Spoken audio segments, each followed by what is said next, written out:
ಆನೇಕಲ್ ವಕೀಲರ ಸಂಘದ ಸಭಾಂಗಣದಲ್ಲಿ ಆನೇಕಲ್ ವಕೀಲರ ಸಂಘದ ವತಿಯಿಂದ ಅದ್ದೂರಿಯಾಗಿ 70ನೇ ಕನ್ನಡ ರಾಜ್ಯೋತ್ಸವ ಕಾರ್ಯಕ್ರಮವನ್ನು ಆಚರಿಸಲಾಯಿತು. ಇದೇ ಸಂದರ್ಭದಲ್ಲಿ ಭುವನೇಶ್ವರಿ ಉತ್ಸವ ಮೂರ್ತಿಗೆ ವಿಶೇಷ ಪೂಜೆ ಸಲ್ಲಿಸಲಾಯಿತು.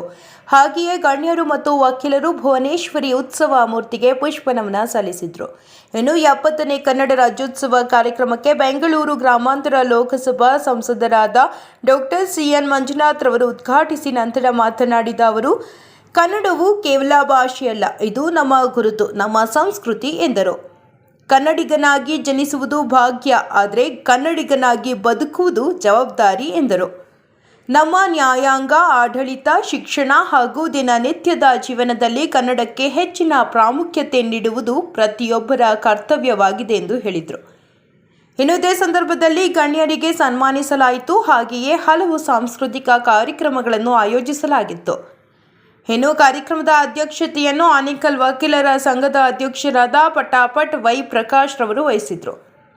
ಇನ್ನು ಕಾರ್ಯಕ್ರಮದಲ್ಲಿ ಪ್ರಧಾನ ಹಿರಿಯ ಸಿವಿಲ್ ನ್ಯಾಯಾಧೀಶರಾದ ಶ್ರೀಯುತ ಕೃಷ್ಣರಾಜ್, ಎರಡನೇ ಅಪಾರ ಹಿರಿಯ ಸಿವಿಲ್ ನ್ಯಾಯಾಧೀಶರಾದ ಶ್ರೀಯುತ ಮಂಜುನಾಥ್, ಪ್ರಧಾನ ಸಿವಿಲ್ ನ್ಯಾಯಾಧೀಶರಾದ ಶಂಕರ ರೆಡ್ಡಿರವರು, ಮೂರನೇ ಅಪಾರ ಸಿವಿಲ್ ನ್ಯಾಯಾಧೀಶರಾದ ಶ್ರೀಮತಿ ರಕ್ಷತಾ ಎಸ್ ರವರು, ನಾಲ್ಕನೇ ಅಪಾರ ಸಿವಿಲ್ ನ್ಯಾಯಾಧೀಶರಾದ ಶ್ರೀಯುತ ಜನಾರ್ದನ ರವರು, ಶಿಕ್ಷಣ ಪ್ರೇಮಿ ಡಾಕ್ಟರ್ ಜಿ ಮುನಿರಾಜುರವರು ಮತ್ತು ಆನೇಕಲ್ ವಕೀಲರ ಸಂಘದ ಪದಾಧಿಕಾರಿಗಳು, ವಕೀಲರು ಭಾಗವಹಿಸಿದರು.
ನಿತ್ಯ ಹರಿ ವರ್ಣವನದ ತೇಗ ಗಂಧ ತರುಗಳಲ್ಲಿ ನಿತ್ಯೋತ್ಸವ, ತಾಯಿ ನಿತ್ಯೋತ್ಸವ.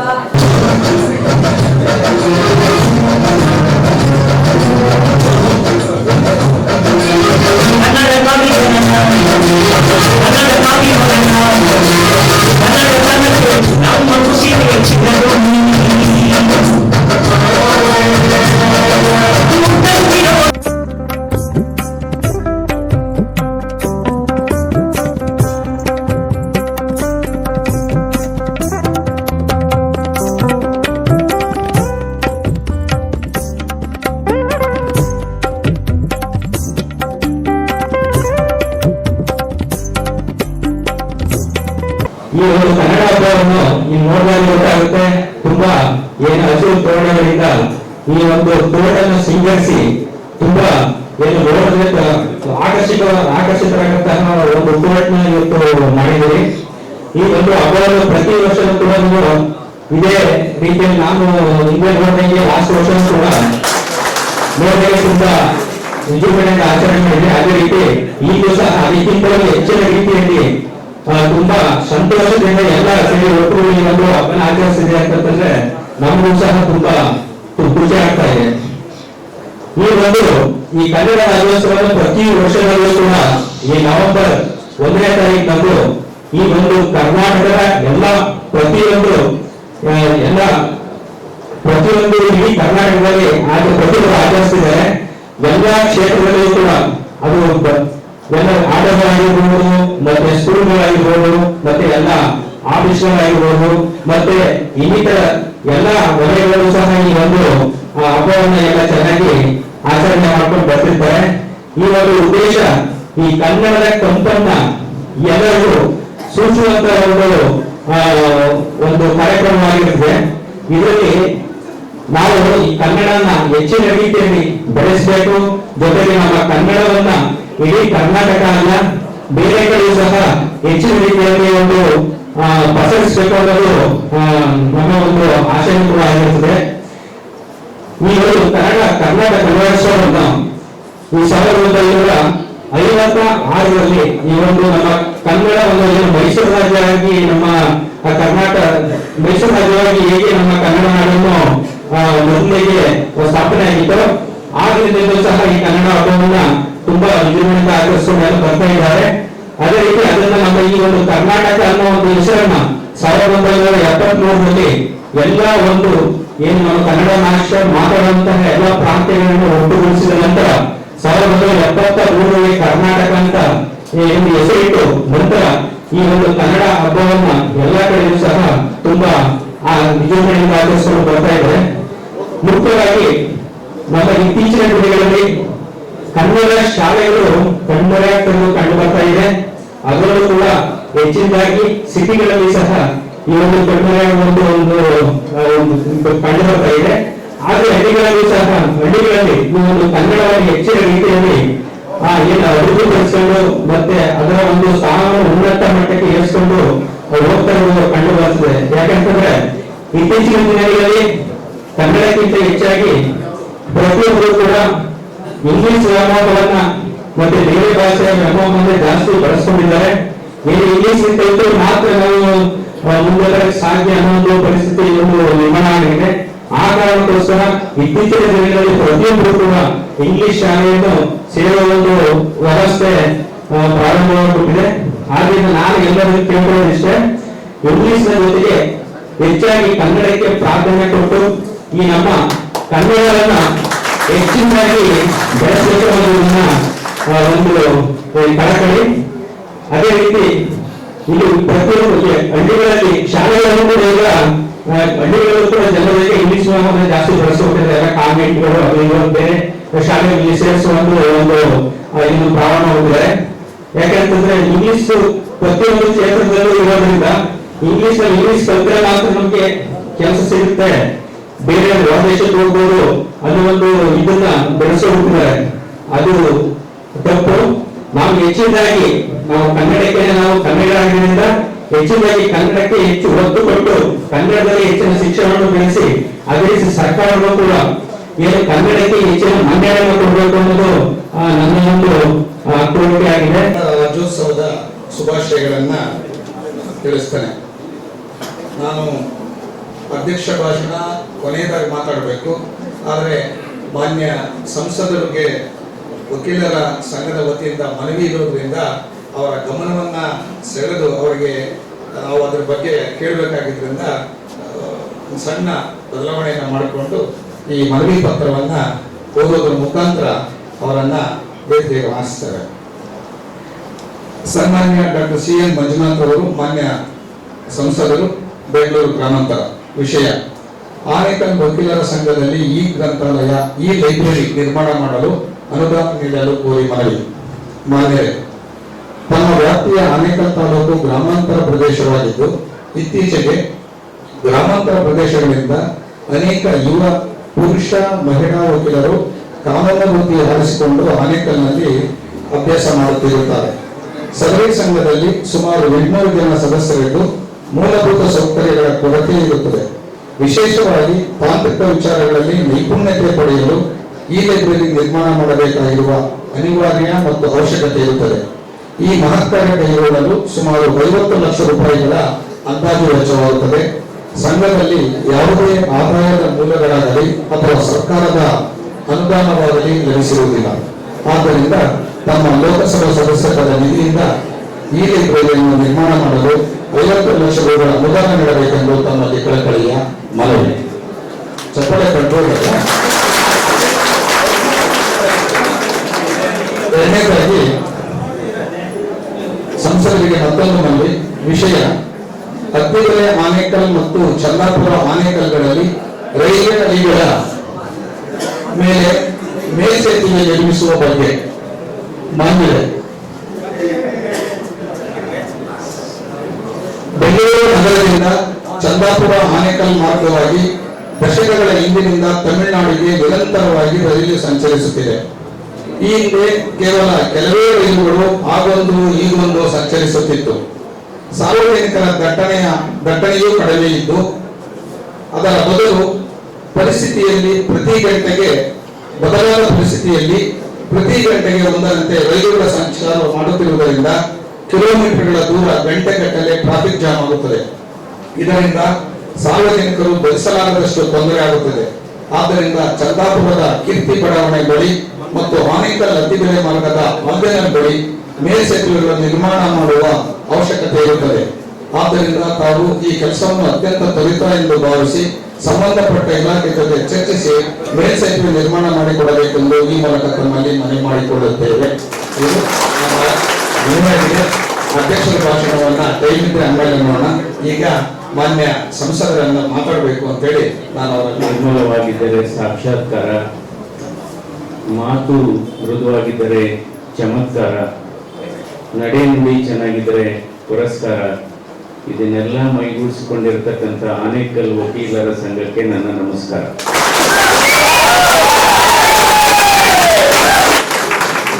ಇವತ್ತು ವಕೀಲರ ಸಂಘದಿಂದ ಕನ್ನಡ ರಾಜ್ಯೋತ್ಸವವನ್ನು ಆಚರಣೆ ಮಾಡತಕ್ಕಂಥ ಈ ಸಂದರ್ಭದಲ್ಲಿ ಅಧ್ಯಕ್ಷತೆಯನ್ನು ವಹಿಸಿರ್ತಕ್ಕಂಥ ನ್ಯಾಯಾಧೀಶರಾದಂತಹ ಸೋಮಶೇಖರ್ ಅವರೇ ಮತ್ತು ಎಲ್ಲ ಇತರ ನ್ಯಾಯಾಧೀಶರುಗಳೇ, ಮುನಿರಾಜು ಅವರೇ ಹಾಗೂ ಇಲ್ಲಿ ನೆರೆದಿರತಕ್ಕಂಥ ಎಲ್ಲ ವಕೀಲ ಬಂಧುಗಳೇ, ತಮ್ಮೆಲ್ಲರಿಗೂ ನನ್ನ ಹೃದಯ ಸ್ಪರ್ಶಿ ಧನ್ಯವಾದಗಳು ಮತ್ತು ನಮಸ್ಕಾರಗಳು.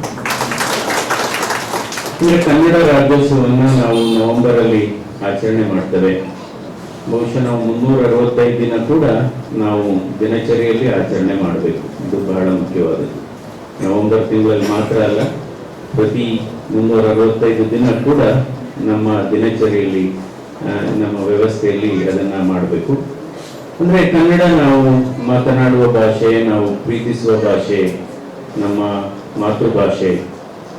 ಅಂದರೆ ಎಲ್ಲ ಒಂದು ಕಡೆ ಈಗಿನ ತಂತ್ರಜ್ಞಾನದ ಯುಗದಲ್ಲಿ, ಈ ಆಧುನೀಕರಣದ ಕಾಲಘಟ್ಟದಲ್ಲಿ ಇಂಗ್ಲಿಷ್ ಕೂಡ ಅನಿವಾರ್ಯವಾಗಿದೆ. ಅಂದರೆ ಕನ್ನಡವನ್ನು ಕಲಿಬೇಕು, ಕನ್ನಡವನ್ನು ಮಾತನಾಡಬೇಕು, ಕನ್ನಡವನ್ನು ಬೆಳೆಸಬೇಕು. ಅದರ ಬಗ್ಗೆ ಒಂದು ಎರಡು ಮಾತಿಲ್ಲ.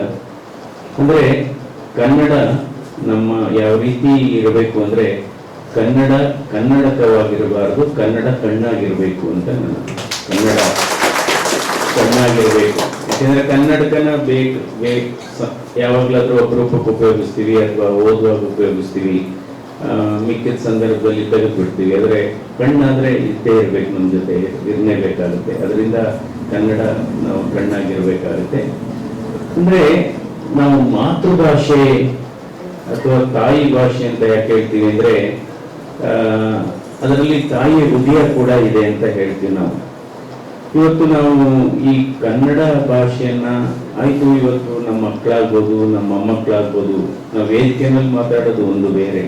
ಬಟ್ ವಾಸ್ತವವಾಗಿ ನಾವು ಕಾಲ್ಪನಿಕವಾಗಿ ಮಾತನಾಡುವಾಗ ಆಯ್ತು ನಾವು ಅದು ಮಾಡಬೇಕು, ಆದರೆ ನಾವು ನಿಜವಾಗ್ಲೂ ಮಾಡ್ತಾ ಇದ್ದೀವ? ವಸ್ತುಸ್ಥಿತಿ ಏನು? ನಮ್ಮ ಮಕ್ಕಳಾಗ್ಬೋದು, ಮೊಮ್ಮಕ್ಕಳಾಗ್ಬೋದು, ಅಥವಾ ನಾವುಗಳೇ ಆಗ್ಬೋದು, ಎಷ್ಟು ಸರಿ ನಾವು ಇಂಗ್ಲೀಷನ್ನೇ ಮಾತಾಡ್ತಾ ಇರ್ತೇವೆ. ಅಂದರೆ ಅದು ವೃತ್ತಿನಲ್ಲಿ ಕೆಲವು ಸಂದರ್ಭದಲ್ಲಿ ಮಾತಾಡ್ತೇವೆ. ಆದರೆ ನಾವು ಕನ್ನಡ ಯಾವಾಗಲೂ ನಿರಂತರವಾಗಿ ಇದು ಇರಬೇಕು ಅಂದರೆ ನಾವು ಮನೆಗೆ ಹೋದಂಥ ಸಂದರ್ಭದಲ್ಲಿ ನಮ್ಮ ಮಕ್ಕಳ ಜೊತೆ ಅಥವಾ ನಮ್ಮ ಮೊಮ್ಮಕ್ಕಳ ಜೊತೆ ಅಥವಾ ನಮ್ಮ ಕುಟುಂಬ ಸದಸ್ಯರ ಇತರ ಪ್ರತಿನಿತ್ಯ ನಾವು ಕನ್ನಡವನ್ನು ಮಾತನಾಡಬೇಕು. ಆವಾಗ ಏನಾಗುತ್ತೆ, ಈ ಕನ್ನಡ ಮಕ್ಕಳಿಗೆ ಮೊಮ್ಮಕ್ಕಳಿಗೆ ಅದು ಪರಂಪರೆಯಾಗಿ ಮುಂದುವರಿಯುತ್ತೆ. ಅದರಿಂದ ನಾವು 3 ದಿನ ಅದು ಕನ್ನಡ ಮಾತಾಡ್ಬೇಕು. ನಾವು 3 ದಿನ, ಯಾವತ್ತು, ಇವತ್ತು, ನಿನ್ನೆ, ನಾಳೆ, ಇವತ್ತು, ನಿನ್ನೆ, ನಾಳೆ, ನಾವು 3 ದಿನ ಅದು ಕನ್ನಡವನ್ನು ನಾವು ಮಾತನಾಡಬೇಕು. ಇವಾಗ ಹಲವಾರು ಬೇಡಿಕೆಗಳನ್ನು ಹೇಳಿದ್ದಾರೆ. ಒಂದು ಈ ಲೈಬ್ರರಿ, ಅದ್ರ ಬಗ್ಗೆ ಸಂಸದರ ನಿಧಿಯಿಂದ ಅದು ಮಾಡಬೇಕಂತ ಹೇಳಿದ್ದಾರೆ.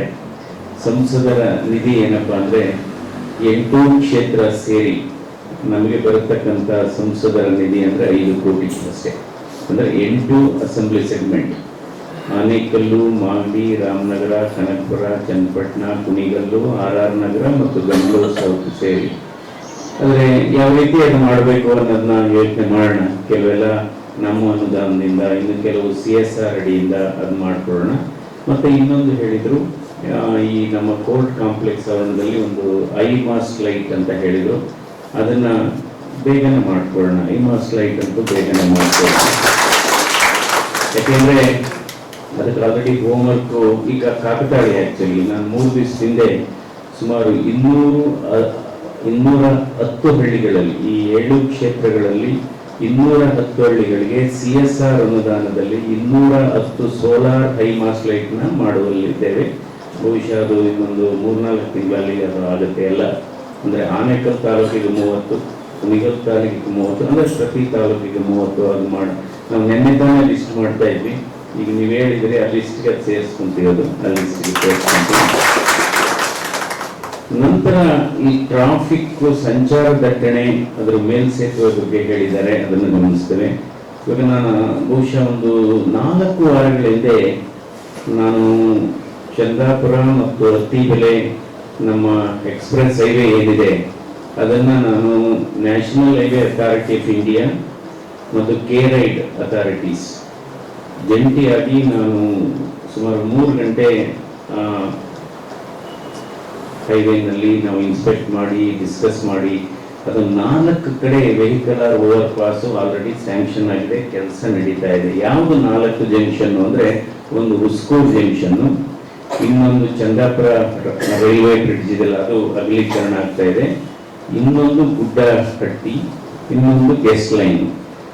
ನಂತರ ಇನ್ನೊಂದು ಪರ್ಯಾಯ ವ್ಯವಸ್ಥೆಯನ್ನು ಈಗೇನಾಗಿದೆ, ಎಷ್ಟೋ ಸರಿ ಪಾರ್ಕ್ ಎಲ್ಲಿ ಮಾಡ್ತಾ ಇದ್ದೀವಿ ಅಂದರೆ ನಾವು ರೋಡಲ್ಲೇ ಪಾರ್ಕ್ ಮಾಡ್ತಾ ಇದ್ದೀವಿ, ಪಾರ್ಕಿಂಗ್ ಲಾಟಲ್ಲಿ ಮಾಡ್ತಾ ಇಲ್ಲ. ಬಟ್ ಅದರಿಂದ ಇದು ಟ್ರಾಫಿಕ್ ದಟ್ಟಣೆ ಜಾಸ್ತಿ ಆಗ್ತಾ ಇದೆ, ಬಹಳ ಇನ್ಕನ್ವೀನಿಯನ್ಸ್ ಆಗ್ತಾ ಇದೆ. ಎಷ್ಟೋ ಸರಿ 1 ಕಿಲೋಮೀಟರ್ಗೆ 45 ಮಿನಿಟ್ಸ್ 45 ನಿಮಿಷ ಆಗ್ತಾ ಇದೆ. ಅದರಿಂದ ಮೊನ್ನೆ ಜಾಯಿಂಟ್ ಕಮಿಷನರ್ ಆಫ್ ಟ್ರಾಫಿಕ್ ಅವ್ರಿಗೂ ಮಾತಾಡಿದ್ದೇನೆ. ನಾರಾಯಣ ಹೃದಯಾಲಯ ಜಂಕ್ಷನಲ್ಲಿ ಯಾವುದಾದ್ರೂ ಒಂದು ಪಾಯಿಂಟ್ನ ಎಕ್ಸಿಟ್ ಮಾಡಿ ಅಲ್ಲಿಗೆ ಸೀರಿಯಲ್ ರಂಬ್ಲಿಂಗ್ ಹಂಪ್ಸ್ ಹಾಕಿದರೆ ಸ್ವಲ್ಪ ಡಿಕಂಜೆಸ್ಟ್ ಆಗ್ಬೋದು ಅಂತ ಅದನ್ನು ಕೂಡ ಮಾಡ್ತಾ ಇದ್ದೇವೆ. ಸೊ ಹೀಗಾಗಿ ಇದ್ರ ಬಗ್ಗೆ ಬಹಳ ಗಂಭೀರವಾಗಿ ಇವತ್ತು ಕೂಡ ಕೆ-ರೈಡ್ ಕಮಿಷನರ್ಗೂ ಮಾತಾಡಿದ್ದೇನೆ, ಪ್ರಾಜೆಕ್ಟ್ ನ್ಯಾಷನಲ್ ಹೈವೇ ಪ್ರಾಜೆಕ್ಟ್ ಡೈರೆಕ್ಟರ್ಗೂ ಮಾತಾಡಿದ್ದೀನಿ. ತ್ವರಿತವಾಗಿ ಆಗಬೇಕು, ಇದು ಎಕ್ಸ್ಪ್ರೆಸ್ ಬಹಳ ಟ್ರಾಫಿಕ್ ಬ್ಲಾಕ್ ಇದೆ. ಸೊ ಹೀಗಾಗಿ ಈ ರೀತಿ ಅಂದರೆ ಜನರಲ್ ಆಗಿ ಹೇಳೋದಾದ್ರೆ, ನಾವು ತುಂಬ ಕೋಪ ಇದ್ದಾಗ ಯಾವುದೇ ತೀರ್ಮಾನ ಮಾಡಬಾರ್ದಂತೆ, ತುಂಬ ಖುಷಿ ಇದ್ದಾಗ ಆಶ್ವಾಸನೆ ಕೊಡಬಾರ್ದಂತೆ, ಅಂದರೆ ಬಹಳ ಮನಸ್ಸಿಗೆ ಬೇಜಾರಾಗಿದ್ದಾಗ ಯಾವುದೇ ಒಂದು ಒಪಿನಿಯನ್ ಕೊಡಬಾರ್ದಂತೆ, ಜನರಲ್ ಆಗಿ ಹೇಳೋದಾದ್ರೆ. ಸೊ ಡೆಫಿನೆಟ್ ಆಗಿ ಇವತ್ತು ಈ ಕೋರ್ಟ್ ಕಾಂಪ್ಲೆಕ್ಸು ಅಷ್ಟೇ ಹೇಳ್ತಾ ಇದ್ರು, ಎಲ್ಲ ಈಗ ಕೋರ್ಟ್ಗಳ ಸಂಖ್ಯೆ ಜಾಸ್ತಿ ಆಗಿದೆ, ಇಲ್ಲಿ ವಕೀಲರ ಸಂಖ್ಯೆ ಕೂಡ ಜಾಸ್ತಿ ಆಗಿದೆ. ನಮ್ಗೆ ಹೇಳ್ತಾ ಇದ್ರು ಬಹುಶಃ 600ರಿಂದ 800 ವಾಕಿನ್ ವೀಕೆಂಡ್ ವಕೀಲರು ಬರೋದು ನೋಡಿ, 800, 600, 700 ವಕೀಲರುಗಳಿದ್ದಾರೆ.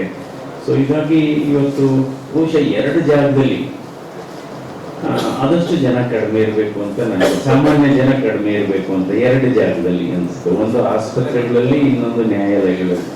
ಆದಷ್ಟು ಕಡಿಮೆ ಇದ್ದರೆ ಬಹಳ ಒಳ್ಳೆಯದು. ಅಂದರೆ ಇದಕ್ಕೆ ಡೆಫಿನೆಟ್ ಆಗಿ ಒಂದು ಹೊಸ ಕೋರ್ಟ್ ಕಾಂಪ್ಲೆಕ್ಸ್ ಅವಶ್ಯಕತೆ ಇದೆ, ಹೊಸ ಕೋರ್ಟ್ ಕಾಂಪ್ಲೆಕ್ಸ್ ಅವಶ್ಯಕತೆ ಇದೆ. ಅಂದರೆ ನಮ್ಮ ಮೈಂಡ್ ಸೆಟ್ಟು ಕೂಡ ಚೇಂಜ್ ಆಗಬೇಕಾಗಿದೆ. ಬಹುಶಃ ಇಲ್ಲೇ ನಮಗೆ ಸುತ್ತ ಈಗಿರ ಜಸ್ಟ್ ಒಂದು ಇದ್ರ ಸುತ್ತಮುತ್ತಲೇ ನಿಮಗೆ ಜಾಗ ಸಿಗೋದಿಲ್ಲ. ಬಹುಶಃ 1 ಕಿಲೋಮೀಟರ್ 2 ಕಿಲೋಮೀಟರ್ ಔಟ್ಸ್ಕಟ್ಸ್ ಆಫ್ ಆನೇಕಲ್ಲೇ ಜಾಗ ಇದು ಮಾಡಿದರೆ ಅನುಕೂಲ ಆಗುತ್ತೆ ಅಂತ ನನ್ನ ಭಾವನೆ.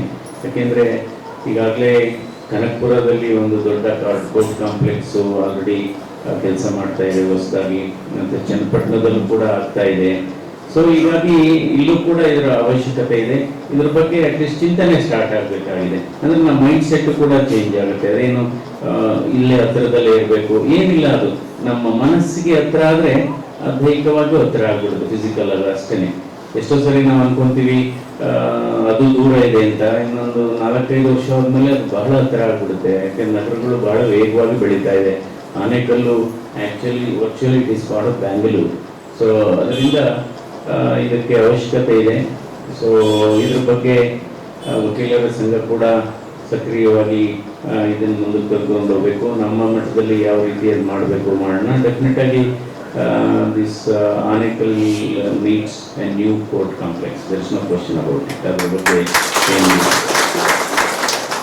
ನಂತರ ಹಲವಾರು ವಿಚಾರಗಳನ್ನು ಮಾತಾಡೋದಾದ್ರೆ, ನಾನು ಹೇಳಿದೆ ನಮ್ಗೆ ಎಷ್ಟೇ ಒಳ್ಳೆಯ ಗುಣಗಳಿರಲಿ, ಎಷ್ಟೇ ಸದ್ಗುಣಗಳಿರಲಿ, ಮಾನವೀಯತೆನೇ ಅತ್ಯಂತ ದೊಡ್ಡ ಸದ್ಗುಣ ಅಂತ ಹೇಳಬೇಕಾಗುತ್ತೆ. ಮಾನವೀಯತೆ ಯಾಕೆಂದರೆ ನಾವು ಒಂದು ಕಡೆ ರೂಲ್ ಬುಕ್ ಅಂತ ಇರುತ್ತೆ, ಇನ್ನೊಂದು ಕಡೆ ಹ್ಯುಮ್ಯಾನಿಟೇರಿಯನ್ ಬುಕ್ ಅಂತ ಇರುತ್ತೆ.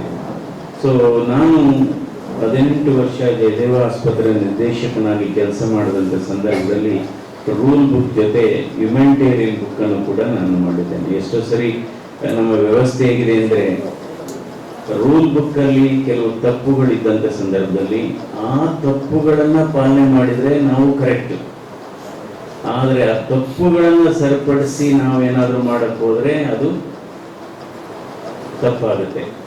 ಅದರಿಂದ ಬಹುಶಃ ನಾವೆಲ್ಲ ಬ್ರಿಟಿಷರಿಂದ ಆಳ್ಪಟ್ಟವು. ಬ್ರಿಟಿಷರು ಒಂದು ಕಾನೂನುಗಳನ್ನು ತಂದಿದ್ರು. ಏನು ಕಾನೂನು ತಂದಿದ್ರು ಬ್ರಿಟಿಷರುಗಳು? ಒಟ್ಟಿನಲ್ಲಿ ಅದರಲ್ಲಿ ಭಾರತೀಯರಿಗೆ ತೊಂದರೆ ಆಗಬೇಕು, ಭಾರತೀಯರಿಗೆ ನಾವು ಮುಜುಗರ ಉಂಟು ಮಾಡಬೇಕು, ಈ ದೇಶಕ್ಕೆ ನಾವು ಅದನ್ನು, ಈ ದೇಶ ಯಾವಾಗಲೂ ಗುಲಾಮಗಿರಿನಲ್ಲಿ ಇರಬೇಕು ಅನ್ನುವ ಚಿಂತನೆಯಲ್ಲಿ ಅವರೆಲ್ಲ ಈ ಕಾನೂನನ್ನು ತಂದಿದ್ದರು ಬ್ರಿಟಿಷ್. ಆದರೆ ಇವತ್ತು ಕೂಡ 2025ನೇ ಇಸ್ವಿನಲ್ಲಿ ಕೂಡ ಕೆಲವು ಇಲಾಖೆಗಳಲ್ಲಿ ಇನ್ನೂ ಬ್ರಿಟಿಷ್ ಕಾನೂನನ್ನೇ ಮುಂದುವರಿಸಿದ್ದೇವೆ. ಇನ್ನು ಕೆಲವು ಅಧಿಕಾರಿಗಳಿಗೆ ಬಹುಶಃ ಬ್ರಿಟಿಷ್ ಕಾನೂನು ಮೈಂಡ್ಸೆಟ್ಟೇ ಆ ಥರ ಇದೆ. ಅದರಿಂದ ನನ್ನ ಅರ್ಥದಲ್ಲಿ ಬಹುಶಃ ನಮ್ಮ ದೇಶದಲ್ಲಿ ಒಂದು ಅಮೆಂಡ್ಮೆಂಟ್, ತಿದ್ದುಪಡಿ ಸಚಿವಾಲಯನೇ ಬೇಕಾಗಿದೆ ಅನ್ಸುತ್ತೆ. ತಿದ್ದುಪಡಿ ಸಚಿವಾಲಯನೇ ಬೇಕಾಗಿದೆ. ಜಸ್ಟ್ ಒಂದು ಉದಾಹರಣೆಗೆ ಹೇಳ್ತೇನೆ. ನಾನು ಜಯದೇವ ಆಸ್ಪತ್ರೆ ನಿರ್ದೇಶಕನಾಗಿದ್ದಾಗ ICUನಲ್ಲಿ ತುಂಬಾ ಗಲಾಟೆ, ಈ ಮೊಬೈಲ್ ಫೋನ್ ಎಲ್ಲ ಯೂಸ್ ಮಾಡ್ತಾ ಇದ್ರು, ನಮ್ಮ ಸ್ಟಾಫ್ ಯೂಸ್ ಮಾಡ್ತಾ ಇದ್ರು, ರೋಗಿಗಳು ಯೂಸ್ ಮಾಡ್ತಾ ಇದ್ರು. ಏನು ಒಂಥರ ನಾಯ್ಸ್ ಪೊಲ್ಯೂಷನ್ ಅಂತಾನೆ ಹೇಳ್ಬೋದು. ಅದಕ್ಕೆ ಒಂದು ಜಾಮರ್ ಹಾಕಿಸ್ದೆ ನಾನು. ಜಾಮರ್ ಹಾಕಿಸಿದ ಉದ್ದೇಶ ಏನು? ಅಲ್ಲಿ ಏನು ಕೂಡ ಬೇರೆ ಫೋನ್ ರಿಸೀವ್ ಮಾಡಬಾರ್ದು, ಲ್ಯಾಂಡ್ ಫೋನ್ ಇತ್ತು, ಅದು ಮಾಡೋದು. ನಂತರ ನನಗೆ ದಿಸ್ ವಾಸ್ ಇನ್ 2016 ಅನ್ಸುತ್ತೆ, ಮಿನಿಸ್ಟ್ರಿ ಆಫ್ ಟೆಲಿಕಾಮ್ ಇಂದ ನನಗೊಂದು ನೋಟಿಸ್ ಬಂತು. ನೀವು ಯಾವುದೇ ಹೇಗೆ ಹಾಕಕ್ಕೆ ಸಾಧ್ಯ, ನೀವು ಅದು ಏನು ನ್ಯಾಷನಲ್ ಸೆಕ್ಯೂರಿಟಿ, ದೇಶದ ಸುರಕ್ಷತೆಗೆ ಏನಾದರೂ ತೊಂದರೆ ಇದ್ರೆ ಅಂಥ ಸಂದರ್ಭದಲ್ಲಿ ಹಾಕಬೇಕು. ನೀವು ಯಾಕೆ ಆಸ್ಪತ್ರೆಯಲ್ಲಿ ಹಾಕಿದ್ರಿ ಅಂತ. But the rule quoted was 1948.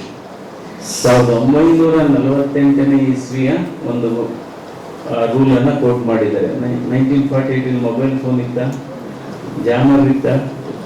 So ಅದರಿಂದ ಯಾವಾಗಲೂ ಅಷ್ಟೇ ನೋಡಿ, ದೂರದಿಂದ ಸಕ್ಕರೆ ಮತ್ತು ಉಪ್ಪು ಒಂದೇ ಥರ ಕಾಣುತ್ತೆ, ಸಕ್ಕರೆ ಮತ್ತು ಉಪ್ಪು ಒಂದೇ ಥರ ಕಾಣುತ್ತೆ, ಆದರೆ ಅದು ಟೇಸ್ಟ್ ಮಾಡಿದಾಗಲೇ ಗೊತ್ತಾಗುತ್ತೆ. There are 3 sides to a story. ಒಂದು ಅವ್ರದ್ದು, ಇನ್ನೊಂದು ಇನ್ನೊಬ್ರದ್ದು, ಮೂರನೇದು ಸತ್ಯದ್ದು. ಸೊ ಅದರಿಂದ ನಾವು ಎಷ್ಟು ಸರಿ ಇದನ್ನೇನು ಕೇಳ್ತಾ ಇದ್ದೀನಿ ಅಂದರೆ, ದಿಸ್ ಹ್ಯುಮ್ಯಾನಿಟೇರಿಯನ್ ಅಪ್ರೋಚ್ ಏನಿದೆಯಲ್ಲ, it is applicable to every section of our society, whatever may be the profession. ಅದಕ್ಕೋಸ್ಕರ ಜಸ್ಟ್ ಉದಾಹರಣೆಗೆ ನಾವು ರಿಯಾಯಿತಿ, ಬಹುಶಃ ನಾನು 18 ವರ್ಷದ ನಿರ್ದೇಶಕನಾಗಿದ್ದಾಗ ನಮ್ಮ ಅವಧಿನಲ್ಲಿ 75 ಲಕ್ಷ ಹೊರರೋಗಿಗಳಿಗೆ ಚಿಕಿತ್ಸೆ ಕೊಟ್ಟಿದ್ದೇವೆ ಮತ್ತು 8 ಲಕ್ಷ ಆಪರೇಷನ್ಸ್ ಮಾಡಿದ್ದೇವೆ. ನನ್ನ ಗಮನಕ್ಕೆ ಬಂದ ಒಂದೇ ಒಂದು ರೋಗಿಯನ್ನು ಹಣಕ್ಕೋಸ್ಕರ ನಾನು ವಾಪಸ್ ಕಳಿಸಿಲ್ಲ, ಹಣಕ್ಕೋಸ್ಕರ ವಾಪಸ್ ಕಳಿಸಿಲ್ಲ. ಅದರಿಂದ ಸೊ ಇದು ಏನಕ್ಕೆ ಹೇಳ್ತಾ ಇದ್ದೀನಿ ಅಂದರೆ ಜಸ್ಟ್ ಒಂದು ಎಕ್ಸಾಂಪಲ್ ಹೇಳ್ತೇನೆ. So India is not A system driven country, India is an individual driven country. ಯಾರಾದರೂ ಒಬ್ಬರು ತುಂಬ ಒಳ್ಳೆಯವರು ಬಂದರು ಅಥವಾ ತುಂಬ ಮಾನವೀಯತೆ ಇರೋರು ಬಂದರು, ಅವ್ರ ಕಾಲದಲ್ಲಿ ಒಂದು ಸಂಸ್ಥೆ ತುಂಬ ಉತ್ತುಂಗಕ್ಕೆ ಇರುತ್ತೆ. ನಂತರ ಯಾರೋ ಇನ್ನು ಬೇರೆ ಥರ ಬಂದರು, ಅದು ಕೇಳಬಹುದು, ಅಪ್ಸ್ ಆ್ಯಂಡ್ ಡೌನ್ಸ್. ಸೊ ನಮ್ಮ ಜೀವನ ಚಕ್ರ ಏನಿದೆ exactly like an E C ಜಿನಲ್ಲಿ ನೋಡ್ಬೋದು, ವೇವ್ಸ್ ಮೇಲೆ ಹೋಗುತ್ತೆ ಕೆಳಗೆ ಬರುತ್ತೆ. ಅದೇ ರೀತಿ ಪ್ರತಿಯೊಂದು ನಮ್ಮ ಜೀವನದಲ್ಲೂ ಕೂಡ ಮೇಲೆ ಹೋಗೋದು ಕೆಳಗೆ ಬರೋದು, ವೃತ್ತಿಯಲ್ಲೂ ಕೂಡ ಮೇಲೆ ಹೋಗೋದು ಕೆಳಗೆ ಬರುತ್ತೆ. ಸೊ ಈ ರಿಯಾಯಿತಿಗೆ ಒಂದು ministry of social justice and empowerment ಇಂದ ನಾವು ಒಂದು ಇದು ಮಾಡಿದ್ವಿ. ಅಂದರೆ ಪರಿಶಿಷ್ಟ ಜಾತಿ ಪರಿಶಿಷ್ಟ ಪಂಗಡದವರಿಗೆ ಉಚಿತವಾಗಿ ಚಿಕಿತ್ಸೆ ಕೊಡತಕ್ಕಂಥ ವ್ಯವಸ್ಥೆಯನ್ನು ನಾವು ಜಾರಿಗೆ ತಂದಿದ್ದೀವಿ. ನಮ್ಮ ಇವರು ಏನು ಮಾಡ್ತಾರೆ, ಒಂದು ದಿವಸ ನಾನು ರೌಂಡ್ಸ್ ಹೋಗ್ತಾ ಇದ್ದೆ. ಸೊ ಆ ಸರ್ಟಿಫಿಕೇಟು ರಿನ್ಯೂವಲ್ ಆಗಿಲ್ಲ ಅಂತ, SC/ST ರಿನ್ಯೂವಲ್ ಆಗಿಲ್ಲ ಅಂತ, ಅಪಾಯಿಂಟ್ಮೆಂಟ್ ಹೋಗಿ ಚಿಕಿತ್ಸೆಗೆ ಯಾಕೆ? ಸೊ ನಾನು ಹೇಳಿದೆ ಇವೆಲ್ಲ ಬದಲಾವಣೆ ಆಗಬೇಕು. ಎಷ್ಟೋ ಸರಿ ಈ ಅಪಾಯಿಂಟ್ಮೆಂಟ್ ವಿಚಾರ ಆದರೆ ಬೇರೆ, ಚಿಕಿತ್ಸೆಗೆ ಈಗ ಆ ಕ್ಯಾಸ್ಟ್ ಸರ್ಟಿಫಿಕೇಟು ರಿನ್ಯೂವಲ್ ಏನು ಬೇಕು? ಅವನು ಒಂದು ಪಂಗಡದಲ್ಲಿ ಹುಟ್ಟಿದ ಮೇಲೆ ಅದೇ ಪಂಗಡದಲ್ಲಿ ಇರ್ತಾರೆ ಅವರು. ಸೊ ಅದರಿಂದ ಯಾವಾಗಲೂ ನಾವು ಆ ರೀತಿಯ ಬದಲಾವಣೆ, micro changes bring macro transformation ಅಂತ. ನಮ್ಮ ಮನೋಭಾವ ಯಾವಾಗಲೂ ಪಾಸಿಟಿವ್ ಆಗಿರಬೇಕು, ಸಕಾರಾತ್ಮಕ ಭಾವನೆ ಇರಬೇಕು. ಬಹಳ ಮುಖ್ಯವಾದದ್ದು ಇವತ್ತು ದೇಶ ಏನಾಗ್ತಾ ಇದೆ, ಆರ್ಥಿಕವಾಗಿ ಭಾರತ ವಿಶ್ವದ ಅತಿ ದೊಡ್ಡ 4ನೇ ರಾಷ್ಟ್ರ ಆಗಿದೆ ಇವತ್ತು. India is the 4th largest economy at this point of time. So ಅದರಿಂದ ಈ ಸಕಾರಾತ್ಮಕ ನೋಡಿ, ಈಗ ಭಯೋತ್ಪಾದಕರು 10 ಜನ ಸಾಯಿಸ್ಬೋದು, 20 ಜನ ಸಾಯಿಸ್ಬೋದು, ಆದರೆ ಈ ನಕಾರಾತ್ಮಕ ಭಾವನೆಯವರಿಂದ, ನೆಗೆಟಿವ್ ಆಟಿಟ್ಯೂಡ್ ಇಂದ ಏನಾಗುತ್ತೆ ಅಂದರೆ ಇಡೀ ವ್ಯವಸ್ಥೆ ಸಾಯಿತು, ಇಡೀ ಸಮಾಜ ಸಾಯಿತೆ. ಅದರಿಂದ ನನ್ನ ಅರ್ಥದಲ್ಲಿ ನಮ್ಗೆ ಎಷ್ಟೇ ಟ್ಯಾಲೆಂಟ್ ಇರ್ಬೋದು, ಎಷ್ಟೇ ಪ್ರತಿಭೆ ಇರ್ಬೋದು, ನಾವು ಎಷ್ಟೇ ಬುದ್ಧಿವಂತರಿರ್ಬೋದು, ನಾವು ಎಷ್ಟೇ ವಿದ್ಯಾವಂತರಿರ್ಬೋದು, ಅವರಲ್ಲಿ ಏನಾದರೂ ನಕಾರಾತ್ಮಕ ಭಾವನೆ ಇದ್ರೆ ಅವರನ್ನ, ಸಾರಿ ಟು ಸೇ ದಿಸ್, ಅವರ ನಕಾರಾತ್ಮಕ ಭಾವನೆ ಇದ್ರೆ ಅವರನ್ನ ಸಾಮಾಜಿಕ ಭಯೋತ್ಪಾದಕರು ಅಂತ ಹೇಳ್ಬೇಕಾಗುತ್ತೆ. ಸಮಾಜ ಕಿಲ್ ದಿಸ್ ಎಂಟೈರ್ ಸಿಸ್ಟಮ್. ಅದರಿಂದ ನಾವು ತಾಯಿ ಹೃದಯ ಇರಬೇಕು ಎಲ್ಲರಿಗೂ, ಪ್ರತಿಯೊಬ್ಬರಿಗೂ. ತಾಯಿ ಹೃದಯ ಅಂದ್ರೆ ಬರೀ ಹೆಂಗಸರಿಗೆ ಅಂತಲ್ಲ, ಗಂಡಸರಿಗೂ ಕೂಡ ತಾಯಿ ಹೃದಯ ಇರಬೇಕಾಗುತ್ತೆ. ಯಾಕೆ ತಾಯಿ ಹೃದಯ ಇರಬೇಕು ಅಂದ್ರೆ ಅದೊಂದು ಸಣ್ಣ ಕತೆ ಹೇಳ್ತೀನಿ ನಾನು. ಒಬ್ಬ ಹುಡುಗ ಒಂದು ಹುಡುಗಿನ ಪ್ರೀತಿ ಮಾಡಿರ್ತಾನೆ. ಆ ಹುಡುಗಿ ಹೇಳುತ್ತೆ, ನೀನ್ ನಿಜವಾಗ್ಲೂ ನನ್ನನ್ನು ಪ್ರೀತಿಸ್ತಾ ಇದೆಯಾ ಅಂತ ಖಾತ್ರಿ ಮಾಡ್ಕೋಬೇಕಾದ್ರೆ ಹೋಗ್ಬಿಟ್ಟು ನಿನ್ ತಾಯಿ ಹೃದಯ ನನಗೆ ತಂದು ಕೊಡ್ಬೇಕು ಅಂತ. ಕೆಲವರು ಇದಾರೆ ಅನ್ಸುತ್ತೆ, ಗೊತ್ತಿಲ್ಲ. ಸೊ ಅವನೇನ್ ಮಾಡ್ತಾನೆ, ಹೋಗಿ ತಾಯಿ ಹೃದಯನ ಸೀಳಿ ಆ ಹೃದಯನ ಕೈಲಿ ಇಟ್ಕೊಂಡು ಅವನ ಪ್ರೇಯಸಿ ಕಡೆ ಓಡೋಗ್ತಾ ಇರ್ತಾನೆ. ಹೃದಯ ಶರೀರದಿಂದ ತೆಗೆದ ಮೇಲೂ ಕೆಲವು ಸೆಕೆಂಡು ಬೀಟ್ ಮಾಡುತ್ತೆ, ಮಿಡಿಯುತ್ತೆ. ಸೊ ಆವಾಗ ಹೃದಯ ಹೇಳುತ್ತೆ, ಮಗ ಓಡೋಗ್ಬೇಡ, ಜಾಸ್ತಿ ಓಡ್ಬೇಡ, ನಿಧಾನವಾಗಿ ಓಡು, ನಿಧಾನವಾಗಿ ಹೋಗ್ಬೇಕು ನೀನು. ಅದರ ಕೆಳಗಿದ್ದೋದ್ರೆ ಇದು ನಿಂತೋಗ್ಬಿಡುತ್ತೆ ಹೃದಯ. ನೋಡಿ, ಅಂತ ನೋವಿನಲ್ಲೂ ಕೂಡ ಒಳ್ಳೆಯದನ್ನು ಬಯಸುವಂತಹ ಹೃದಯ ಅಂದ್ರೆ ಅದು ತಾಯಿ ಹೃದಯ. ಅದಕ್ಕೋಸ್ಕರ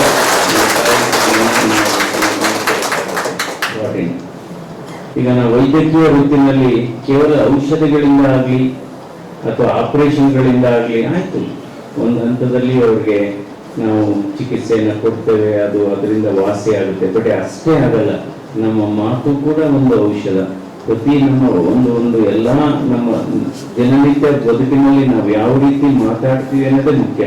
ನೋಡಿ, ಪ್ರಪಂಚದಲ್ಲಿ ಮೂಳೆ ಸವಿಯುತ್ತೆ ಅಥವಾ ಮೂಳೆ ಸವಿಯುತ್ತೆ, ಹೃದಯ ಸವಿಯುತ್ತೆ, ಕಿಡ್ನಿ ಸವಿಯುತ್ತೆ, ನಾಲ್ಗೆ ಸವಿ ನೋಡಿದಿರ? ನಾಲ್ಗೆ ಸವಿಯಲ್ಲಿ ಇನ್ನೂ ಆಗ್ತಾ ಆಗ್ತಾ ಉದ್ದ ಆಗುತ್ತೆ ಅಂತ ಹೇಳಬೇಕಾಗುತ್ತೆ.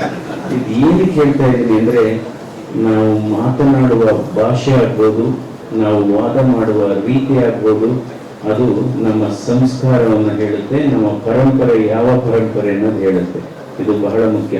ನಾವು ಒಳ್ಳೆ ಕೆಲಸ ಮಾಡ್ತೀವೋ ಅಥವಾ ಕೆಲಸ ಮಾಡಲ್ವೋ ಇಬ್ಬರಿಗಂತೂ ಗೊತ್ತೇ ಇರುತ್ತೆ.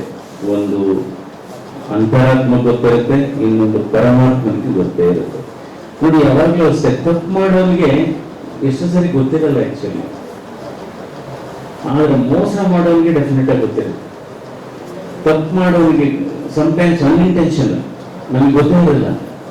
ಸೊ ಅದರಿಂದ ನಾವು ಬಹಳ ಮನುಷ್ಯನ 2-3 ದೊಡ್ಡ ಗುಣಗಳು ಯಾವುದಪ್ಪ ಅಂದ್ರೆ, ಕ್ಷಮಿಸುವ ಸ್ವಭಾವ ಬಹಳ ಮುಖ್ಯವಾದ. ಕ್ಷಮಿಸುವಂಥದ್ದು ಅಂದ್ರೆ ನಂಬುವಂಥದ್ದು ಬೇರೆ, ಆದರೆ ಕ್ಷಮೆ ಮತ್ತು ನಂಬಿಕೆ.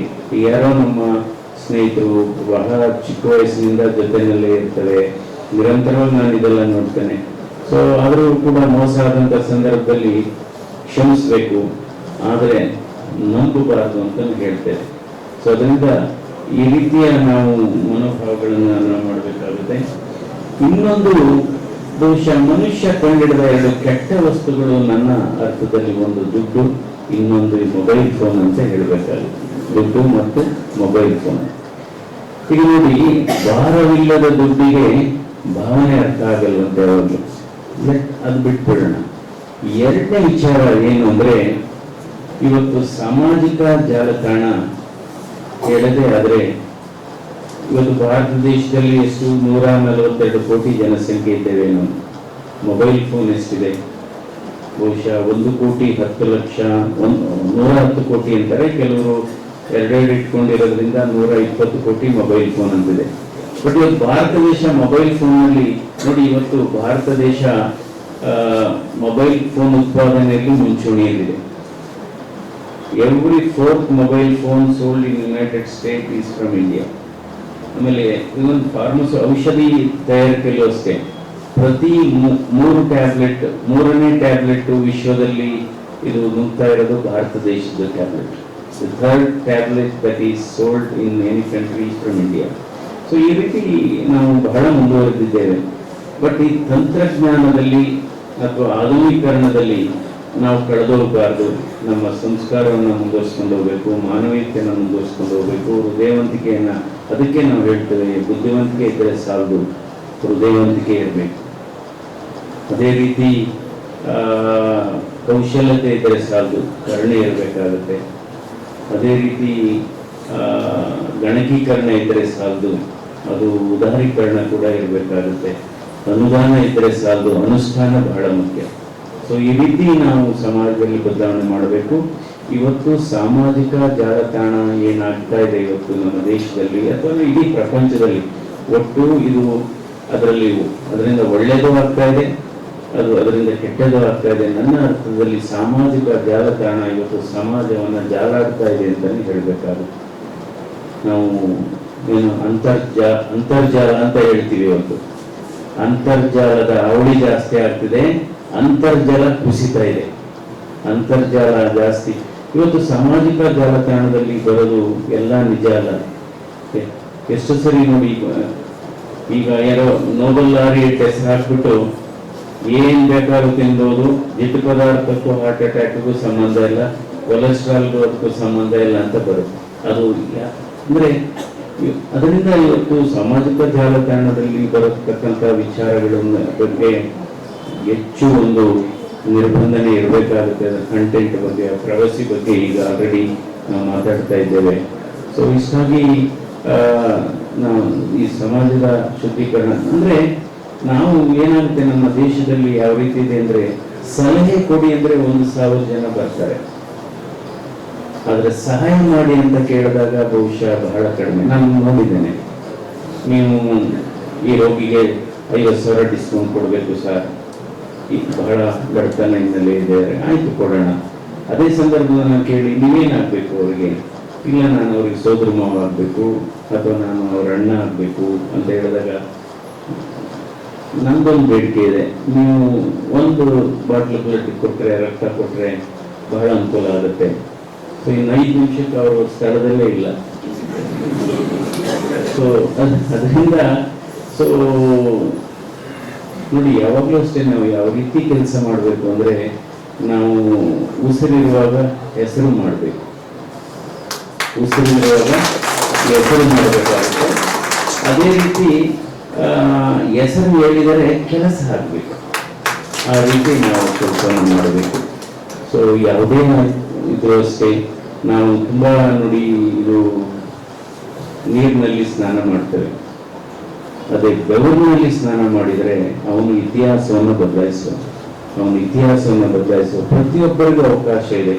ಯಾಕೆಂದ್ರೆ ನಾವು ಅಂದ್ಕೊಂಡಂಗೆ ಜೀವನ ಮಾಡ್ಲಿಕ್ಕಾಗಲ್ಲ, ಹೊಂದ್ಕೊಂಡಂಗೆ ಜೀವನ ಮಾಡಬೇಕು. ಇದನ್ನ ಇವತ್ತು ಭಾರತ ದೇಶದಲ್ಲಿ 60% ಸಾವುಗಳು ಜೀವನ ಶೈಲಿ ಆಧಾರಿತ ಕಾಯಿಲೆಗಳಾಗಿದೆ. ಇದರಲ್ಲಿ ಹೃದಯಘಾತ ಇದೆ, ಸಕ್ಕರೆ ಕಾಯಿಲೆ ಇದೆ, ಇದರಲ್ಲಿ ಕ್ಯಾನ್ಸರ್ ಇದೆ, ಹೈ ಬ್ಲಡ್ ಅಧಿಕ ರಕ್ತದ ಒತ್ತಡ ಇದೆ, ಮತ್ತು ಬ್ರೈನ್ ಸ್ಟ್ರೋಕ್ ಅಂತಿದ್ದೀವಿ. ಇದು 5 ಕಾಯಿಲೆಗಳಿಂದ ಇವತ್ತು 60% 65% ಭಾರತ ದೇಶದಲ್ಲಿ ಸಾವನ್ನ ನೋಡ್ತಾ ಇದ್ದೇವೆ. ಇದಕ್ಕೆ ಒತ್ತಡ ಅನ್ನೋದು ಕಾರಣ. ಇವತ್ತು ನಾವೆಲ್ಲ ಒತ್ತಡದಲ್ಲಿ ಕೆಲಸ ಮಾಡ್ತಾ ಇದ್ದೇವೆ, ಯಂತ್ರಗಳ ರೀತಿ ಕೆಲಸ ಮಾಡ್ತಾ ಇದ್ದೇವೆ. ಅದರಿಂದ ಈ ಕಾಯಿಲೆಗಳು, ಸಂಬಂಧಗಳನ್ನು ಮರಿತಾ ಇದ್ದೇವೆ, ಯಂತ್ರಗಳ ರೀತಿ ಮತ್ತು ಒತ್ತಡ. ಪ್ರತಿಯೊಬ್ಬರಿಗೂ ಒತ್ತಡ. ಬಡವರಿಗೆ ನಾನು ಊಟವನ್ನು ಗಳಿಸ್ಬೇಕು ಅನ್ನೋ ಒತ್ತಡ, ಶ್ರೀಮಂತರಿಗೆ ನಾನು ಇರತಕ್ಕಂಥ ಹಣವನ್ನು ಉಳಿಸ್ಕೋಬೇಕು ಅಂತ ಒತ್ತಡ, ಮಕ್ಕಳಿಗೆ ಭವಿಷ್ಯದ ವಿದ್ಯಾರ್ಥಿಗಳಿಗೆ ಒತ್ತಡ, ನಮ್ಮ ವೃತ್ತಿಯಲ್ಲಿ ನಾನು ಮೇಲ್ ಬರಬೇಕು ಅನ್ನೋ ನಮಗೆ ಒತ್ತಡ. ಸೊ ಒತ್ತಡ ಅನ್ನೋದು ಒಂದು ಹೊಸ ತಂಬಾಕು, ಒತ್ತಡ ಅನ್ನೋದು ಒಂದು ಹೊಸ ಧೂಮಪಾನ ಅಂತಾನೆ ಹೇಳ್ಬೇಕಾಗುತ್ತೆ.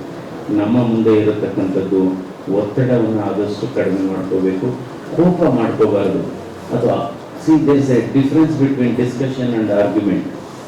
Discussion is an exchange of thoughts and knowledge. Argument is an exchange of ego and arrogance. Of course, ಇಲ್ಲಿ ನ್ಯಾಯಾಲಯದಲ್ಲಿ ಬೇರೆ, ನಾನು ಜನರಲ್ ಆಗಿ ಹೇಳ್ತಾ ಇದ್ದೀನಿ, ಇಲ್ಲಿ argument is very important. Voice is loud when case is weak ಅಂತ ಒಂದು ಗಾದೆ ಇದೆ. Voice is loud when case is weak ಅಂತ ಇದೆ. So we should raise the content, not the voice. So ಎಷ್ಟೋ ಸರಿ, ಏಕೆಂದರೆ ಮಾತು ಒಂದು ಚಿಕಿತ್ಸೆ, ಮಾತು ಒಂದು ಕೂಡ ಒಂದು ನಮ್ಮ ಎಂಥದ್ದು ಆಸ್ತಿ ಅಂತಲೇ ಹೇಳಬೇಕಾಗುತ್ತೆ. ಸೊ ಅದರಿಂದ ನಾವು ಬಹುಶಃ ಈಗಿನ ಪೀಳಿಗೆಯವರಿಗೆ ಮಾತನ್ನು ಕಲಿಸ್ಬೇಕಾಗಿದೆ. ಸೊ ಆ್ಯಂಡ್ ಇವತ್ತು ಈ ಕಾಯಿಲೆಗಳು ಜಾಸ್ತಿ ಆಗಿರೋದು, ಕಾಯಿಲೆ ಅಂದರೆ ಕೇವಲ ಈ ದೈಹಿಕ ಕಾಯಿಲೆ ಇಲ್ಲ, ಮಾನಸಿಕ ಕಾಯಿಲೆ ಕೂಡ ಇದೆ. ಕೆಲವರು ಇದ್ದಾರೆ ಯಾವುದೇ ಕಾಯಿಲೆ ಇಲ್ಲ, ಡಯಾಬಿಟೀಸ್ ಇಲ್ಲ, ಅವರಿಗೆ BP ಇಲ್ಲ, ಅಥವಾ ಹಾರ್ಟ್ ಪ್ರಾಬ್ಲಮ್ ಇಲ್ಲ, ಬಟ್ ಬಹಳ ಕೋಪ, ಅಥವಾ ಬೇರೆಯವರ ಬಗ್ಗೆ ಯಾವಾಗಲೂ ಗಾಳಿ ಸುದ್ದಿ ಕಬ್ಬಿಸುವಂಥದ್ದು, ಅವು ಕಾಯಿಲೆಗಳೇ. ಅವರನ್ನು ಕಾಯಿಲೆ ಮನುಷ್ಯರು ಅಂತ ಹೇಳಬೇಕಾಗುತ್ತೆ. ಒಂದು ಇದಕ್ಕೆ ನಾವು ಭಾರತ ದೇಶದಲ್ಲಿ ಮಾನಸಿಕ ಅಸ್ವಸ್ಥರಿದ್ದಾರೆ, ಎಷ್ಟು ಜನ ಇದ್ದಾರೆ ಅಧ್ಯಯನ ಬೇಕಾಗಿಲ್ಲ. ಅವರ ಮೊಬೈಲ್ ಫೋನಲ್ಲಿ ಅವರ ಮೀಡಿಯಾ ಏನು ವಾಟ್ಸಪ್ ನೋಡಿದರೆ, ಅಥವಾ ಅವರು ಇನ್ಸ್ಟಾಗ್ರಾಮಲ್ಲಿ ಅವರು ಯಾವ ರೀತಿ ಸಂಪರ್ಕ ಮಾಡ್ತಾರೆ, ಯಾವ ರೀತಿ ಪದಗಳನ್ನು ಬಳಸ್ತಾರೆ. ನಾನು ನೋಡಿದ್ದೇನೆ ಎಷ್ಟೋ ಜನ ನನ್ನ ಮುಂದೆ ಬಂದು, ಈಗಲೂ ಕೂಡ ನಾನು ಪಾರ್ಲಿಮೆಂಟ್ ಸದಸ್ಯ ಆದ್ಮೇಲೆ ಕೂಡ ವಾರದಲ್ಲಿ 2 ದಿವಸ ನಾನು ಕಾರ್ಡಿಯಾಲಜಿ ಪ್ರಾಕ್ಟೀಸ್ ಮಾಡ್ತೇನೆ, ಸೋಮವಾರ ಬುಧವಾರ. ಯಾಕೆಂದರೆ ಅದು ನಮ್ಮ ವೃತ್ತಿ, ಅದು ಹೃದಯಕ್ಕೆ ಹತ್ತಿರವಾದಂಥ ವೃತ್ತಿ. ಈಗಲೂ ಅಷ್ಟೇ ಸುಮಾರು ಜಡ್ಜಸ್ ಆಗ್ಬೋದು, ಅವ್ರಿಗೆ ಅಷ್ಟು ಅದರಲ್ಲಿ ಆಸಕ್ತಿ ಇರುತ್ತೆ, ಅಷ್ಟು ಅದರ ಬಗ್ಗೆ ಪ್ಯಾಷನ್ ಇರುತ್ತೆ. ಸೊ ಜಡ್ಜ್ ಆದ್ಮೇಲೆ, ರಿಟೈರ್ ಆದ್ಮೇಲೆ ಕೂಡ ಪ್ರಾಕ್ಟೀಸ್ ಮಾಡೋದು ಸರ್ವೇ ಸಾಮಾನ್ಯನೇ. ಅದರಿಂದ ನಮ್ಮ ವೃತ್ತಿಯನ್ನು ಅದಕ್ಕೆ ನಾವು ಇಂಗ್ಲೀಷಲ್ಲಿ salute your work, you need not salute anybody. If you pollute your work, you have to salute other people. ಈಗ ನೋಡ್ಬೋದು, ನಮ್ಮ ದಿನನಿತ್ಯದಲ್ಲಿ ಕೆಲವರು ನೋಡ್ಬೋದು, ಆಫೀಸ್ಗಳಲ್ಲಿ ಆಗ್ಬೋದು, ಬೇರೆ ಬೇರೆ ಸ್ಥಳಗಳಲ್ಲಿ ಕೆಲಸ ಮಾಡತಕ್ಕಂಥ ಸಂದರ್ಭದಲ್ಲಿ ವ್ಯಕ್ತಿಗಳು ಕೆಲವರು ದಿನಕ್ಕೆ 10 ಸರಿ 15 ಸರಿ ನಮಸ್ಕಾರ ಮಾಡ್ತಾನೆ ಇರ್ತಾರೆ. ಅವರು ಬಹಳ ಡೇಂಜರಸ್. ಸೊ ಅದಕ್ಕೋಸ್ಕರ ನಾವು ಈ ವ್ಯವಸ್ಥೆಯನ್ನು ಬದಲಾವಣೆ ಮಾಡಿ, ದೇಶ ಈ ನಾಡನ್ನು ಕಟ್ಟೋದರಲ್ಲಿ, ಈ ದೇಶವನ್ನು ಕಟ್ಟೋದರಲ್ಲಿ ನಮ್ಮ ಪ್ರತಿಯೊಬ್ಬರ ಪಾತ್ರ ಇದೆ. ಇವತ್ತು ಕಲಿತವರಿಂದ, ವಿದ್ಯಾವಂತರಿಂದ ಪದವೀಧರರಿಂದ, ಉನ್ನತ ಶಿಕ್ಷಣ ಪಡೆದವರಿಂದ ಇವತ್ತು ದೇಶಕ್ಕೆ ಅಪಾಯ ಆಗ್ತಾ ಇದೆ. ಇವತ್ತು ಹಲವಾರು ವಿಧ್ವಂಸ ಕೃತ್ಯಗಳು ಕಲಿತವರಿಂದ ಆಗ್ತಾ ಇದೆ. ನಮ್ಮ ಕಲಿಕೆ, ನಮ್ಮ ಬುದ್ಧಿವಂತಿಕೆ ಒಳ್ಳೆಯ ಕೆಲಸಕ್ಕೆ ಮಾತ್ರ ಉಪಯೋಗಿಸಬೇಕು. ಸೊ ಅದರಿಂದ ಈಗಾಗಲೇ ಬಹಳ ಹೊತ್ತಾಗಿದೆ, ತಮ್ಮ ಪ್ರೊಸೀಡಿಂಗ್ಸ್ ಎಲ್ಲ ಆಗಬೇಕು ಅಂತ. ಕೊನೆಯದಾಗಿ ಒಂದು ಕಮ್ಯಾಂಡ್ಮೆಂಟ್ಸ್ ಇಂಗ್ಲೀಷಲ್ಲೇ ಹೇಳ್ತೇನೆ ನಾನು. ಇದು ಪ್ರತಿಯೊಬ್ಬರಿಗೂ ಕೂಡ ಅನ್ವಯ ಆಗುತ್ತೆ, ಅದನ್ನು ಪ್ರತಿಯೊಬ್ಬರು ಪಾಲನೆ ಮಾಡಬೇಕು. ಏನಪ್ಪ ಅಂದರೆ, dedication is more important than designation, sincerity is more important than seniority, values are more important than valuables, mindset is more important than the marks, efforts are more important than the results, loyalty is more important than royalty, and finally proper work is more important than paperwork. ಇದು ನನ್ನ comment. So ಕೊನೆಯದಾಗಿ ಚಂದಾಪುರದಲ್ಲಿ ಕೇಂದ್ರ ಸರ್ಕಾರ ESI ಆಸ್ಪತ್ರೆಯನ್ನು sanction ಮಾಡಿ already ಕಾಮಗಾರಿ ನಡೀತಾ ಇದೆ. ಸೊ ಬಹುಶಃ ಇನ್ನು ಒಂದು 8-9 ತಿಂಗಳಲ್ಲಿ ಅದು ಕಾಮಗಾರಿ ಮುಗಿಯುತ್ತೆ. 100 ಹಾಸಿಗೆ ಸಾಮರ್ಥ್ಯದ ಸುಮಾರು 200 ಕೋಟಿ ವೆಚ್ಚದಲ್ಲಿ ಇದು ಬರ್ತಾ ಇದೆ. ಸೊ ಅದೊಂದು ಸಿಹಿ ಸುದ್ದಿ. ಮತ್ತು ಇನ್ನೊಂದು ಅಂದರೆ, ನಿನ್ನೆ ಇಲ್ಲಿ ಉಸ್ಕೂರಿಂದ ಬೆಳಂದೂರಿಗೆ ಡಬಲ್ ಟ್ರ್ಯಾಕ್ ಆಗ್ತಾ ಇದೆ. ಅದರಿಂದ ಹಲವಾರು ಅದು ನಿನ್ನೆ ತಾನೇ ತೀರ್ಮಾನ ಆಗಿದೆ, ಉಸ್ಕೂರ್ ಟು ಬೆಳಂದೂರು. ಸೊ ಈ ಥರ ಎಲ್ಲ ಸೇರಿ ನಾವು ಕೆಲಸ ಮಾಡಬೇಕಾಗಿದೆ. ಸೊ ಇವತ್ತು ತಾವು ತೋರಿಸಿದ ಅಭಿಮಾನ, ಪ್ರೀತಿಗೆ ನನ್ನ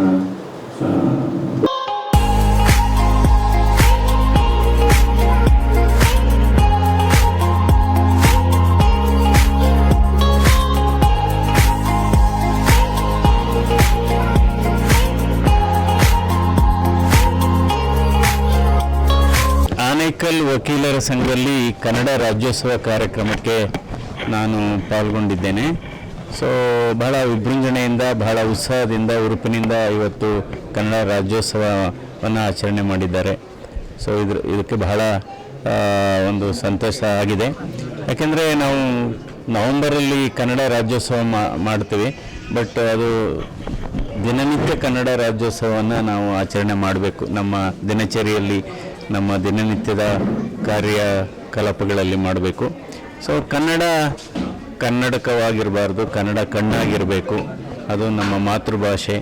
ಸೊ ನಾವು ಮನೆಯಲ್ಲಿ ನಮ್ಮ ಮಕ್ಕಳ ಜೊತೆ, ಮೊಮ್ಮಕ್ಕಳ ಜೊತೆ ಪ್ರತಿನಿತ್ಯ ಕನ್ನಡದಲ್ಲಿ ಮಾತಾಡಬೇಕು. ಯಾಕೆಂದರೆ ಇವತ್ತು ಮಕ್ಕಳೆಲ್ಲ ಇಂಗ್ಲೀಷಲ್ಲಿ ಮೀಡಿಯಮಲ್ಲಿ ಕಲಿತಾ ಇದ್ದಾರೆ. ಆದರೂ ಕೂಡ ಕನ್ನಡವನ್ನು ನಾವು, ಯಾಕೆಂದರೆ ಅದು ಮಾತೃಭಾಷೆ ಆಗಿರೋದ್ರಿಂದ ಮಾಡಬೇಕು. ಈ ರೀತಿ ಕನ್ನಡವನ್ನು ಉಳಿಸ್ಬೇಕು, ಕನ್ನಡವನ್ನು ಬೆಳೆಸಬೇಕು.